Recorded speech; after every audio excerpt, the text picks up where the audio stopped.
In a horrifying act of violence, an 18-year-old teenager, Axel Rudakubana, has been sentenced to over 50 years in prison for the brutal killings of 3 young girls at a Taylor Swift-themed dance class in Southport, England. This tragedy has not only shocked the UK, but the world, sparking discussions around the motivations behind the attack, the failures of the system to prevent such horrors, and the lasting impact on the families and the community involved. The attack. On a summer's day in July 2024, Axel Rudakubana, then 17 years old, arrived at a holiday camp in Southport, which was hosting a Taylor Swift-themed dance class for children. The group, consisting of 26 girls, was gathered around tables making bracelets and singing along to Taylor Swift songs. Little did they know that a devastating event was about to unfold.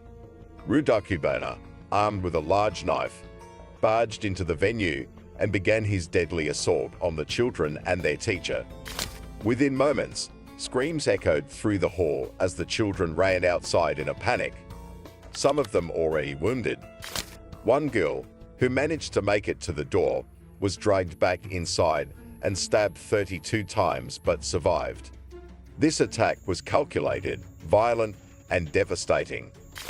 3 young girls, Alistair Silva Aguirre, 9, Elsie Steincombe, 7, and Bede King, 6, lost their lives in the attack. The horrific nature of the injuries sustained by the victims left even the most experienced medical professionals shaken. Some of the victims endured over 100 stab wounds, indicating a sadistic intent on the part of the attacker. 8 other girls, ranging from 7 to 13 years old, were wounded in the attack. Additionally, the teacher, Lene Lucas, and a local businessman, John Hayes, who attempted to intervene, were also injured. The sentencing and the justice system's response. The court proceedings were nothing short of harrowing. Judge Julian Goose, who oversaw the case, described Rudakubana's actions as the most extreme, shocking, and exceptionally serious crime.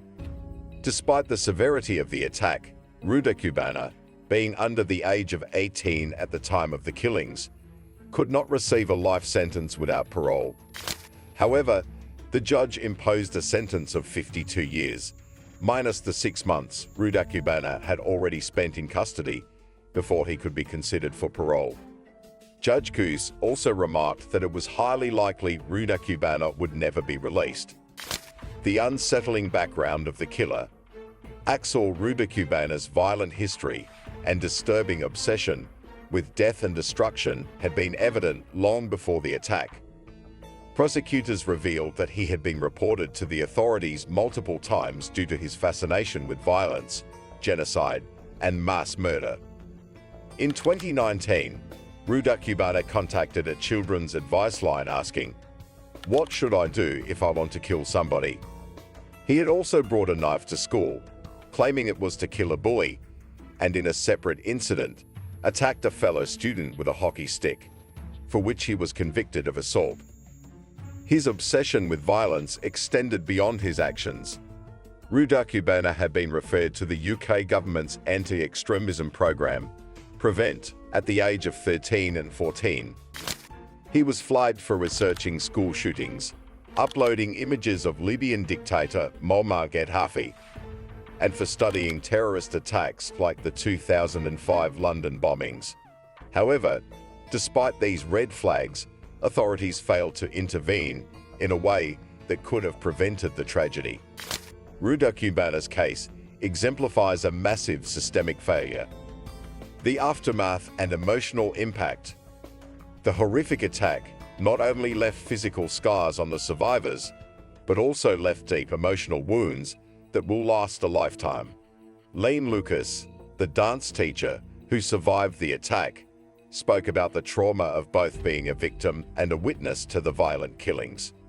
She expressed the guilt she felt for surviving while the children did not, revealing the deep psychological toll the event has taken on her. A 14-year-old survivor, whose identity was protected by a court order, also spoke out about the mental scars that will remain long after the physical recovery. She said, "We will all have to live with the mental pain from that day forever." The emotional devastation was clear in the testimonies of family members too. The parents of Alice da Silva Aguirre, one of the young victims, spoke about how their daughter's death had shattered their souls. Their daily routine, which once included cooking for 3, is now reduced to cooking for 2, underscoring the unimaginable grief of losing a child. Public outcry and political response. The killings sparked widespread outrage across the UK. The brutal nature of the crime and its targeting of innocent young children shocked the nation. The response was not limited to public protests and mourning, as it quickly escalated into anti-immigrant violence. Far-right activists wrongly seized on the claim that Ruda Cubana was an asylum seeker, and some even suggested the attack was part of a jihadi plot. The confusion and inflammatory rhetoric surrounding Ruda Cubana's background only added to the public distress. In reality, Ruda Cubana was born in Cardiff, Wales, to Christian parents from Rwanda, and police investigators have been unable to pinpoint a clear motive behind the killings.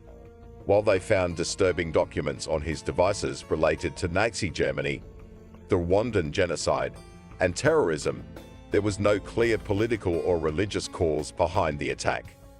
Ruda Cubana's actions appeared to be driven solely by a desire to inflict harm. In the wake of the attack, Prime Minister Keir Starmer addressed the public, acknowledging the deep impact of the tragedy on the nation. He said, "After one of the most harrowing moments in our country's history, we owe it to these innocent young girls and all those affected to deliver the change that they deserve." The UK government announced a public inquiry into the circumstances that led to Ruda Cubana's rampage. This inquiry aims to uncover how the system failed to prevent the attack, despite multiple warnings from concerned parties. The findings could help inform future policies and potentially prevent similar tragedies in the future. The case of Axel Ruda Cubana serves as a painful reminder of the failures of the system to identify and prevent violent acts before they happen. The sentencing, while long, will not bring back the innocent lives lost or heal the emotional wounds left behind. As society continues to grapple with the rise of violent acts perpetrated by young individuals, we must examine the underlying causes and make meaningful changes to prevent further tragedies.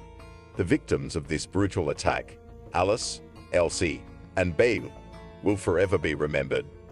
Their lives, though tragically short, have left an indelible mark on their families, their community, and the entire country. In their memory, it is vital that we push for systemic change to ensure that no more innocent lives are lost to senseless violence.